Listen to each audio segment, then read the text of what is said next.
लग्नानंतर होईलच प्रेम या मालिकेच्या पुढील काही येणाऱ्या भागांचे अपडेट जाणून घेऊया आपल्या आजच्या या व्हिडिओमध्ये.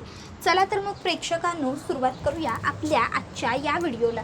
तर आता आपण इथे पाहणार आहोत की कशा पद्धतीने आता विजयसमोर नंदिनी ही प्रेग्नंट नाही आहे हे खूप मोठं सत्य येणार, तर दुसऱ्या बाजूला आता नंदिनीला आईकडून दिलासा मिळणार. आता नेमकं कसं कसं आणि काय काय घडतं या सर्व गोष्टींचे अपडेट आपल्या आजच्या या व्हिडिओमध्ये सविस्तर जाणून घेऊया. चला तर मग प्रेक्षकांनो सुरुवात करूया आपल्या आजच्या या व्हिडिओला. तर आता आपण पाहतोय की विजय हा हॉलमध्ये फोनवरती बोलत बसलेला असतो आणि त्यावेळी आता त्याची नजर ही समोर जाते, तर समोर त्याला नंदिनी जिना उतरताना दिसते. आता विजय बघत असतो नंदिनीकडे एकटक. नंदिनी ही अगदी चटाचट जिना उतरून खाली येते. विजयला प्रश्न पडतो की अरे ही तर प्रेग्नंट आहे ना, मग ही इतक्या पटपट जिना उतरून खाली कशी काय येऊ शकते. एरवी प्रेग्नन्सीमध्ये बायकांना त्रास होतो जिना उतरायला चढायला, आणि हिला मात्र काहीही त्रास वगैरे होत नाही आहे. उलट ही निवांत आरामात पटापट जिना उतरते. नक्कीच काहीतरी गडबड आहे. नंदिनीच्या बाबतीत काही चुकीचं नाही. नक्की हे सगळं काय आहे आणि नंदिनी एवढं कसं काय एनर्जेटिक फील करते हे बघायला तर हवं. एक काम करतो, थेट हॉस्पिटलमध्ये जातो आणि तिकडेच इन्क्वायरी करतो. तसंही जर मी इकडे घरामध्ये नंदिनीला विचारलं तर उगाचच्या उगाच ती ह्या गोष्टीचा इश्यू क्रिएट करेल. त्यापेक्षा मी थेट जाऊन हॉस्पिटलमध्येच भेटतो असा आता विजय विचार करतो. आणि मग तो आता सिटी हॉस्पिटलमध्ये येतो. सिटी हॉस्पिटलमध्ये येऊन तो तिथे विचारतो की मला नंदिनी देशमुख यांची जी डॉक्टर आहे तिच्याबरोबर बोलायचं आहे. त्याबरोबर त्याला विचारलं जातं की तुम्ही कोण आहात. त्यावर विजय सांगतो की मी नंदिनीचा भाऊ आहे. आता भाऊ आहे असं सांगितल्यावर मग ती विचारते की तुमची अपॉइंटमेंट आहे का. त्यावर विजय म्हणतो नाही, पण माझं डॉक्टरांना भेटणं खूप गरजेचं आहे. प्लीज मॅडम तुम्ही एकदा डॉक्टरांना विचारा ना. त्याबरोबर जी तिथे फ्रंट ऑफिसला मुलगी असते ती पटापट आता पटकन नंदिनीच्या ज्या डॉक्टर असतात त्यांना कन्सर्न करते की मॅम तुम्हाला भेटायला नंदिनी मॅमचा भाऊ आला आहे, त्यांना पाठवू का. डॉक्टर ठीक आहे म्हणतात आणि मग विजय आतमध्ये येतो. डॉक्टर म्हणतात बोला ना कसं येणं केलं. त्याबरोबर विजय म्हणतो ते ॲक्च्युली मला माझ्या बहिणीच्या प्रेग्नन्सीबद्दल विचारायचं होतं. सगळं काही ठीक आहे ना डॉक्टर, माझी बहीण बरी आहे ना, तिचं बाळ व्यवस्थित आहे ना. त्यावर डॉक्टर म्हणतात बाळ प्रेग्नन्सी, सॉरी मिस्टर विजय, पण तुमचा काहीतरी गैरसमज होतो, कारण नंदिनी प्रेग्नंट नाही आहे. त्यावर विजय म्हणतो काय, ती प्रेग्नंट नाही आहे. त्याबरोबर पुढे तो म्हणतो पण ती तर म्हटली होती. त्यावर विजयला डॉक्टर सांगतात हो त्या बोलल्या होत्या ते अगदी बरोबर होतं. नंदिनी प्रेग्नंट होती पण आत्ता ती प्रेग्नंट नाही आहे. विजय म्हणतो डॉक्टर प्लीज मला जरा स्पष्ट आणि कळेल अशा भाषेत तुम्ही काही सांगू शकाल का. त्यावर मग डॉक्टर म्हणतात की हो सांगतो, आणखीन तुम्हाला मी स्पष्ट करून सांगते. काय आहे ना, नंदिनी ही माझी पेशंट आहे. नंदिनीला मी पहिल्या वीकपासून चेक करत होते. नंदिनी प्रेग्नंट होती हे खरं आहे, पण नंदिनीचं काही कारणास्तव मिसकॅरेज झालं आणि त्यानंतर आता तिच्या गर्भात बाळ नाही आहे. खरं तर आता नंदिनी कधीच आई होऊ शकत नाही हे माझे रिपोर्ट आहेत, पण त्यांच्या नवऱ्याचं असं म्हणणं आहे की ते दुसऱ्या डॉक्टरचा सल्ला घेतील. खरं तर मी त्यांना सांगितलंही होतं की घरामध्ये ही गोष्ट लपवून ठेवू नका, घरच्यांना मिसकॅरेज झाल्याचं लगेच सांगून टाका, पण त्यांनी हे सांगणं म्हणजे योग्य नाही समजलं आणि म्हणून त्यांनी कोणालाही नाही सांगितलं. पण खरं तर नंदिनीचं मिसकॅरेज झालं. उलट त्यांची काळजी घ्या, त्यांचं मन सांभाळा, त्यांना त्रास होणार नाही असं वागा, त्यांना जपा. त्याबरोबर मग आता विजय हा डॉक्टरांना म्हणतो येस ऑफकोर्स डॉक्टर, आम्ही सगळेच नंदिनीची अगदी छान आणि व्यवस्थित काळजी घेऊ. तुम्ही मला माहिती दिली त्याबद्दल खरंच तुमचे मनापासून खूप खूप आभार. बरं डॉक्टर थँक्यू सो मच, आता आम्ही येतो. त्याबरोबर डॉक्टर म्हणतात ठीक आहे. त्यानंतर मग विजय हा तिकडनं घरी येतो. आता विजय घरी आल्याच्या नंतर आता तो म्हणत असतो नंदिनी मला तू सांगितलं होतंस ना की तू कसं त्या काव्याला त्रास देणाऱ्याला पळवून थकवलं होतंस ते. आता मी बघतो आता तू काय करतेस ते, कारण आता मी तुझ्या बहिणीच्या नाही तर तुझ्या मागे लागणार आहे. बघूया आता मी तुझ्या मागे लागेन तेव्हा तू काय करतेस ते. आणि मग आता विजय हा लगेचच म्हणू लागतो की आता मी नंदिनीची चांगलीच शाळा घेणार आहे. आता विजय ह्या सर्व विचारांमध्ये मग्न असतो आणि तो घरामध्ये येत असतो. विजयला खूप जास्त आनंद होत असतो. तो म्हणत असतो, नंदिनी आता बघ, मी तुला सोडणार नाही. जर तुझं जगणं मुश्किल केलं तर मी सुद्धा नावाचा विजय नाही, विजय. आता इतक्यात नंदिनी तिकडे येते. घरातले सगळे तर ऑलरेडीच तिथे असतात. मग विजय नंदिनीला म्हणू लागतो, नंदिनी अगं हळू, किती जोरजोरात चालतीयस तू. नाही म्हणजे पूर्वी तू अशीच पटापट चालायची हे मला माहिती आहे, पण अगं असं काय करतेस. आता तू 2 जीवांची आहेस, प्रेग्नंट आहेस. प्रेग्नन्सीमध्ये हे असं चालणं बरोबर नाही ना, म्हणून म्हटलं. नाही म्हणजे सॉरी, मला माहिती आहे की तुम्हाला मी तुमच्या घरातल्या गोष्टींमध्ये पडलेलं, घरातल्या गोष्टींमध्ये बोललेलं फारसं काही आवडत नाही, पण तरीही मी आपली तुझी काळजी वाटली म्हणून सांगितलं. जरा हळू चाल, काळजी घे तुझी आणि तुझ्या पोटात असलेल्या तुझ्या बाळाची. काय बरोबर ना, तू आहेस ना प्रेग्नंट. आता मात्र नंदिनी ही विजयकडे बघू लागते. विजय म्हणतो, अगं म्हणजे मला म्हणायचं आहे तू प्रेग्नंट आहेस ना, मग या दिवसात तू काळजी घेतलीच पाहिजे. बाय द वे नंदिनी, अगं मी असं ऐकलं होतं की प्रेग्नन्सीमध्ये मुलींना क्रेविंग वगैरे सुद्धा होतात म्हणून. तुलाही होत असतील ना गं हल्ली क्रेविंग वगैरे. नाही म्हणजे हे सगळं मी तुला विचारतोय म्हणजे तुला काही वाईट वाटून देऊ नकोस. आता मी आणि रम्यासुद्धा आई बाबा होऊ, मग तेव्हा रम्यालासुद्धा क्रेविंग्स वगैरे होतील, तर ते सगळं मलासुद्धा कळायला हवं ना, म्हणून मी तुला विचारतोय, बाकी काही नाही आहे. त्याबरोबर नंदिनीला विजयचं बोलणं खूप जास्त इरिटेट करत असते. पण आता नंदिनी घरच्या सगळ्यांच्या समोर काही बोलूही शकत नसते, नाहीतर तिची पोलखोल होईल. मग ती म्हणत असते की प्रत्येक मुलीचे वेगळे वेगळे स्वभाव असतात, प्रत्येक मुलीला वेगळ्या वेगळ्या भावना वाटतात, सगळ्यांचं काही सगळं सेम नसतं ना. त्याबरोबर विजय म्हणतो, हो अच्छा, चांगली गोष्ट आहे, पण आता हल्ली ना तू जरा काम वगैरे सुद्धा कमी कर. नाही म्हणजे पूर्वीपासूनच तू इतकं काम करतेस ते सगळं ठीक आहे, पण काव्याकडे बघ, ती किती जपत असते स्वतःला, किती काळजी घेत असते. त्या दिवशी बघितलंस ना, तिचा पाय स्लिप होत होता तेव्हासुद्धा तिने तिच्या पोटावरती हात ठेवला होता. त्यानंतर जेव्हा म्हणजे तिला काही गचका वगैरे लागेल असं वाटतं तेव्हा ती तिच्या पोटावर पहिला हात घेते. पण नंदिनी, तुझं मात्र तसं नाही आहे गं, तू तुझ्या पोटावरती कधीच हात घेत नाहीस. त्याबरोबर नंदिनीला आता राग येतो आणि नंदिनी विजयला म्हणते, तुझं काय माझ्या पोटावर लक्ष असतं का, इतकं ऑब्झर्व करतोस मला विजय. त्याबरोबर विजय म्हणतो, सॉरी, तुला आवडलं नाही वाटतं. नंदिनी म्हणते, नाहीच आवडलं. पुढच्या वेळेपासून तुला माझ्यावर एवढं लक्ष ठेवण्याची काही गरज नाही आहे, लक्षात आलं ना. आणि मग नंदिनी एवढं बोलून तिकडनं स्वतःच्या रूममध्ये येते. आता नंदिनीला वाटत असतं की मला हे सगळं कोणाशी तरी बोलायचं आहे, मला आईला भेटायला हवं, मी आईशी बोलायला हवं. मी एकदा का आईशी बोलले ना की मग मला बरं वाटेल. मी एक काम करते, थोडे दिवस आईकडे जाते. नाही नको, थोडे दिवस जर आईकडे गेले तर आईंना शंका येईल. मी एक काम करते, असेच वरचेवर जाते आणि आईला भेटून येते. आईंना सांगते की काव्याची चोरोटी भरायची आहे, तर त्यासाठी आईला काही मदत वगैरे लागते का ते बघायला चालली.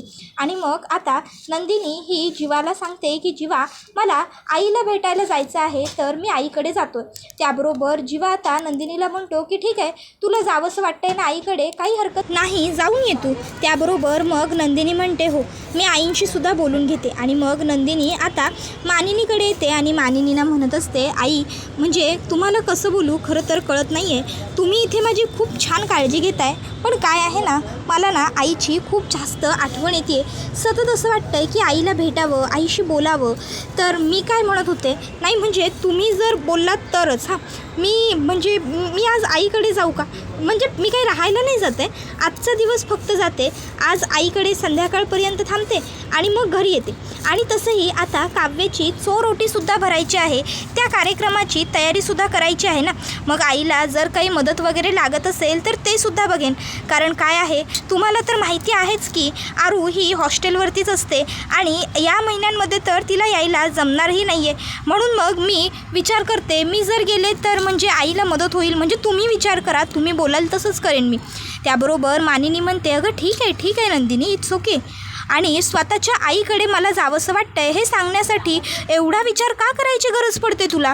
हे बघ, मी तुझी सासू आहे, याचा अर्थ काही असा नाही की तू तुझ्या माहेरी कधी जायचं कधी नाही, काय करायचं काय नाही हे सगळं मीच ठरवणार. म्हणून तुला तुझ्या आईकडे जावंसं वाटतं आहे ना, मग काय हरकत आहे, जा की निवांत आईकडे जा, एन्जॉय कर आणि परत ये. पण हो, एक अट आहे माझी. नंदिनी म्हणते, अट कसली आई? त्याबरोबर मानिनी म्हणत असते, हे बघ आईकडे जातीयेस खरी, पण तिकडे काळजी घे. हळूहळू चढ, हळूहळू उतर. नंदिनी, तू गर्वदर आहेस, ही गोष्ट तुला लक्षात ठेवायला हवी. जरा स्वतःची काळजी घ्यायला हवी, स्वतःला जपायला हवं. काय अशी पटपट पटपट चढ उतर करत जाऊ नको गं बाई, स्वतःला जपत जा जरा. त्याबरोबर नंदिनी म्हणते, हो आई, मी काळजी घेईन. त्यानंतर नंदिनी शारदाकडे आलेली असते. आता शारदाकडे येऊन नंदिनीने शारदाला सगळं सांगितलेलं असतं की तिचं मिसकॅरेज झालं आहे, काय काय कसं कसं ते सगळंच. मग शारदा आता नंदिनीला धीर देत असते. ती म्हणत असते की हे बघ नंदिनी, मला कळतं आहे बाळा, सगळं कळतं आहे, तुझ्या मनाची अवस्था खूप नाजूक आहे हेही मला कळतं आहे. पण नंदिनी, अगं असं खचून जाण्याची आणि हरून जाण्याची काहीही गरज नाही आहे. अगं माझे तर तीन कॅरेज झाले होते, पण आता बघतेस ना, मला आता तुम्ही 3 मुली आहात. माझं सगळं झालंच की चांगलं. नंदिनी, हे बघ, देवाच्या दारात देर असते, अंधेर नसते. आणि तू तर एवढी चांगली मुलगी आहेस, तुझं सगळं एवढं चांगलं आहे, मग तुझ्या बाबतीत काही चुकीचं होईल असं तुला कसं काय वाटतंय? नंदिनी, हे बघ, काळजी करू नकोस, सगळं छानच होणार आहे. त्यावर नंदिनी म्हणते, आई अगं पण कधी? बघतेस ना, हे सगळं खोटं बोलताना मला खूप खूप त्रास होतो गा आई. अगं काव्याला जर हे सगळं कळालं तर काय होईल हा विचार मनात येतो, आणि म्हणून घरच्यांपासून सगळं लपवून ठेवावं लागतं. पण ही सगळी गोष्ट करताना माझी ना अगदी तारेवरची कसरत होते. कधी कोणी प्रेग्नन्सीबद्दल विचारतं, कधी कोणी तू उत्तम आई होशील असं म्हणतं, कधी कोणी मला माझ्या होणाऱ्या बाळाला आशीर्वाद देतं, आणि मग मात्र आई मला फक्त आणि फक्त पश्चाताप होतो की मी एवढ्या चांगल्या लोकांची फसवणूक करते, मी खोटं बोलते. आई, मला या खोटेपणाचा खूप जास्त त्रास झाला आहे गं, आणि माझ्याहीपेक्षा जास्त त्रास ना ह्या सगळ्या प्रकरणाचा जीवाना होतो. कारण जीवाना माझ्या डोळ्यामध्ये अश्रू बघवत नाही, आणि या सर्व प्रकरणामुळे सध्या मी खूप नर्वस असते गं, मी खूप दुःखी असते. त्यावर आई नंदिनीला म्हणते, नंदिनी, हे बघ बाळा, दुःखी राहून कसं चालेल? आणि तुला सांगू का, ह्या सर्व ज्या गोष्टी असतात ना त्या नशिबाच्या असतात. जे जेव्हा नशिबात असतं ते तेव्हाच घडतं, आणि जे ज्याच्या नशिबात असतं ते त्यालाच मिळतं. त्याबरोबर नंदिनी म्हणते, आई मी खूप स्वप्न बघितली होती गं, पहिलं जर असं कळालं की मी आईच होऊ शकत नाही, आणि आता त्याबरोबर मग आता शारदा तिला मिठी मारते आणि म्हणते, गप गप बाळा, शांत हो, शांत हो. नंदिनी रडत असते आणि शारदा तिला सावरत असते. शारदा म्हणत असते, अगं नंदिनी, जर तुला इतका जास्त त्रास होत असेल तर मग तू काही दिवस येऊन इथे राहा. त्यावर नंदिनी म्हणते, नाही आई नको, मी इथे राहायला आले तर जीवा तिकडे एकटे उरतील आणि जीवाना तिकडे खूप त्रास होईल. त्यानंतर मग नंदिनी संध्याकाळी घरी येते. आता जीवा नंदिनीला म्हणत असतो, नंदिनी, आपलं ठरलं आहे ना आपण सेकंड ओपिनियन घ्यायचा म्हणून, मग आपण आता उद्या डॉक्टरांकडे जाऊ आणि डॉक्टरांची भेट घेऊ, म्हणजे नक्की काय करायचं, घरी कधी सांगायचं की नाही, ह्या सर्व गोष्टी आपल्याला क्लिअर होतील, आणि काळजी करण्याची काहीही गरज नाही आहे. नंदिनी, अगं गेल्या वेळी आपण अशक्य गोष्ट शक्य करून दाखवली होती ना, आपण तुला कधीच मूल होणार नाही हे डॉक्टरांनी सांगितलेलं असतानासुद्धा काहीतरी केलं ना, मग यावेळीसुद्धा सगळं तसंच होईल. अगं नंदिनी, आणि काहीच काळजी करायची गरज नाही आहे. आजकालची टेक्नॉलॉजी इतकी पुढे गेली आहे ना की जरी तुझ्याकडे काहीही मार्ग नसला तरी टेक्नॉलॉजी काहीतरी मार्ग काढते. त्यामुळे आता अजिबात फिकीर करायची नाही, सगळं काही छान होणार आहे, एवढंच लक्षात ठेवायचं. कळलं का तुला? बरं चल, मी फ्रेश होऊन आलो, तू सुद्धा आवरून घे. त्यानंतर मग नंदिनी ही जरा आता तिच्या रूमच्या बाहेर येते. इतक्यात तिला काव्या दिसते. काव्या नंदिनीला हाक मारते, नंदिनी ताई ताई ताई थांब. त्याबरोबर नंदिनी थांबते. काव्य धावत नंदिनीकडे येते. नंदिनी म्हणते, काव्या म्हणते, सांगितलं आहेस की काव्या धावपळ करू नकोस, काव्या धावपळ करू नकोस. ताई सॉरी, माझ्या लक्षात आहे, आणि पुढच्या वेळेपासून मी अशी धावपळ असा धसमुसळेपणा करणारही नाही आहे, ओके? पण ताई ऐक ना, मला ना तुझ्याशी खूप महत्त्वाच्या विषयावर बोलायचं. नंदिनी म्हणते, अगं मग बोल की. त्यावर काव्या म्हणत असते, ताई मला सांग, तुलासुद्धा माझ्यासारखं होतं का गं? आता काव्याने तुला माझ्यासारखं होतं का असं विचारल्यावर नंदिनी म्हणते, तुझ्यासारखं म्हणजे तुला काही त्रास होतो आहे का काव्या? त्यावर काव्या म्हणते, अगं ताई त्रास असं नाही गं, पण म्हणजे बघ ना, फोडणीच्या वासाने पण मळमळतं, जेवण पुढ्यात बघितलं की नको असं वाटतं, आणि मध्येच अचानक मध्यरात्री रात्री पहाटे काही खावंसं वाटतं, अभ्यास करता करता झोप येते, जेवता जेवता अचानक काहीतरी वेगळंच खावीशी इच्छा होते. म्हणजे ना काहीतरी वेगळं होत असतं, सारखं सतत काहीतरी वेगळं करावं असं वाटतं. तुला होतं ताई असं? आता मात्र नंदिनी काहीच उत्तर देत नसते, ती निरुत्तर होते. मग आता लगेचच तिला काव्या म्हणते, ताई अगं बोल ना, तुलाही होतं का गं असं? सतत काहीतरी वेगळं खावं, सतत काहीतरी वेगळं करावं असं वाटतं, वेगळेपणा असं जाणवतो का गं तुला पण? त्याबरोबर मग नंदिनी ही आता काव्याला म्हणते, आणखीन काय काय वाटतं तुला काव्या?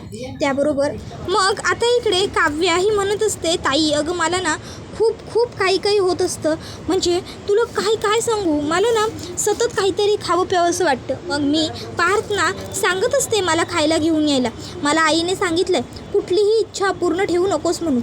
अगं ताई मी माझंच सांगत बसले, मी तुला विचारत होते ना, तुला काही खावं प्यावं असं वाटतं का? तुला काही बदल जाणवतात का? शरीरात काही वेगळेपणा वाटतो का गं? त्याबरोबर मग आता नंदिनी विचार करते, आता काय उत्तर देऊ काव्याला. काव्या अगं तुला हे सगळे बदल जाणवत आहेत कारण तुझ्या पोटात खरोखर बाळ आहे, पण मला हे सगळे बदल जाणवत नाही आहेत आणि मुळात जाणवणारही नाही कारण माझ्या पोटात बाळ नाहीच आहे. पण हे सगळं तुला कसं सांगू? हे सगळं जर मी तुला सांगितलं तर तुला खूप जास्त त्रास होईल, त्यामुळे मी तुझ्यापासून या गोष्टी लपवते काव्या. त्याबरोबर काव्या म्हणते, ताई अगं बोल ना, सारखी काय गं तंद्रीत हरवतेस? मी मगापासून तुझ्याशी बोलते आणि तू मात्र काहीच बोलत नाही आहेस. काय झालं आहे? आनंद निवासमध्ये काही प्रॉब्लेम झाला आहे का? त्यावर नंदिनी म्हणते, नाही गं, कसला प्रॉब्लेम आणि कसलं काय, सगळं अगदी उत्तम सुरू आहे आनंद निवासमध्ये. अगं ते अगं काव्या, हे सगळे जे बदल तुला जाणवत आहेत की नाही, ते 3 महिने जेव्हा पूर्ण होत येतात ना तेव्हा जाणवतात, आणि अजून मला कुठे लागला आहे तिसरा, मला लागलेला सुद्धा नाही आहे, म्हणून बाकी दुसरं असं काही नाही. मलासुद्धा जाणवतील हे सगळे बदल, आणि प्रत्येक स्त्री वेगळी असते ना, त्यामुळे प्रत्येकीला वेगळं फील होतं. आता तुला जसं वाटतं आहे क्रेविंग्स होत आहेत तसं मे बी मला नाही होऊ शकत, किंवा मला आणखीन काहीतरी वेगळं होऊ शकतं, असं असतं. काव्या म्हणते, अच्छा ठीक आहे, बरं ताई देशमुख आले असतील, मी बघते जरा, तू ये जेवायला. त्यावर नंदिनी म्हणते, हो. त्यानंतर नंदिनी ही खूप दुःखी होते, ती विचार करते, खरंच काव्याचं केवढं छान आहे, देवा माझ्या बहिणीचं सुख कायम असंच राहू दे, तिला कुणाची दृष्ट नको लागू देऊस.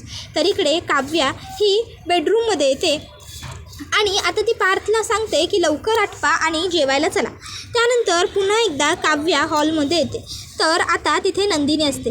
काव्या नंदिनीला म्हणते, चल ताई आपण दोघी मिळून वाढायला घ्यायची तयारी करूया. तसंही पार्थ देशमुख आवरतायत, ते आवरून म्हणालेत येतीलच, ते आवरून जेवायला येतील डायरेक्ट, चल. त्याबरोबर आता त्या दोघी बहिणी जेवण वाढायला घ्यायची तयारी करत असतात. तर हे सगळं काही आता विजय बघत असतो, आणि हे सगळं आता विजय बघताना नंदिनीकडे बघून तो म्हणत असतो की नंदिनी, आज मी फक्त तुला घरच्यांसमोर ऑकवर्ड केलं, पण लवकरच तू आई वगैरे काहीही होणार नाही आहेस. हे जे काही तू गुपित सगळ्यांच्यापासून लपवून ठेवलेलं आहेस ना, ते गुपितसुद्धा मी फोडणार आहे आणि तुझी भांडाफोड करणार आहे. नंदिनी, आत्तापर्यंत तू मला खूप वेळा सांगितलं आहेस ना, नंदिनी बोलून नाही तर करून दाखवते, नंदिनी बोलून नाही तर करून दाखवते. मग आता तुला समजेल की हा विजय काय चीज आहे.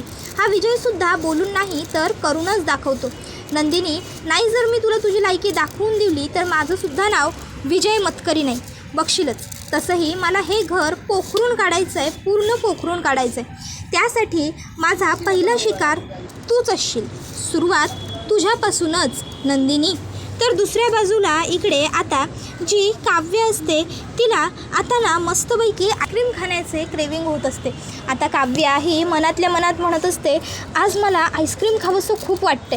काव्य जाऊन फ्रीज उघडते, पण फ्रीजमध्ये आईस्क्रीमच नसते. आता आईस्क्रीम नाही आहे हे बघून काव्या म्हणते, अरे देवा, आता काय करायचं बेबू, आईस्क्रीम तर नाही आहे. एक काम करू, बाबांना जेवून वगैरे झालं ना की मस्त आईस्क्रीम आणायला सांगू आणि छान सगळ्यांबरोबर मिळून आईस्क्रीम खाऊ, मस्त आईस्क्रीम पार्टी करू काय. त्याबरोबर मग ती तिच्या पोटावरून पुन्हा एकदा हात फिरवते. काव्य प्रेग्नंट आहे या गोष्टीचा ती पूर्ण आनंद घेत असते, आणि तिच्या आनंदात ती इतकी हरवून गेलेली असते की बाजूला असलेल्या नंदिनीचं दुःख तिला कळतच नसतं. काव्याला हेच भासतं आहे की नंदिनी खरोखर प्रेग्नंट आहे, आणि नंदिनीसुद्धा तिला काही कळू देत नाही आहे. त्याबरोबर आता हा व्हिडिओ तर इथेच संपतो. पण तुम्हाला काय वाटतं, आता नंदिनी प्रेग्नंट नाही आहे ही गोष्ट काव्याला कधी समजेल आणि कशी समजेल, आणि जेव्हा काव्याला ही गोष्ट समजेल तेव्हा काव्या या सगळ्यावरती कशी रिॲक्ट होईल, काय करेल, हे सगळं आम्हाला कमेंटमध्ये तर सांगाच. पण हे सगळं जाणून घेण्यासाठी आपल्या चॅनलला सबस्क्राईबसुद्धा आठवणीने करून ठेवा, जेणेकरून नक्की पुढे काय काय घडतं याचे सर्व अपडेट तुम्हाला पाहायला मिळतील. चला तर मग प्रेक्षकांनो, आजच्या पुरतं इथेच थांबूया. पुढचा व्हिडिओ येईपर्यंत या व्हिडिओचा आनंद घेत राहा. तुम्हाला लग्नानंतर होईलच प्रेम ही मालिका कशी वाटते हे आम्हाला कमेंटमध्ये नक्कीच सांगा. टाटा, बाय बाय, धन्यवाद. Take care all of you.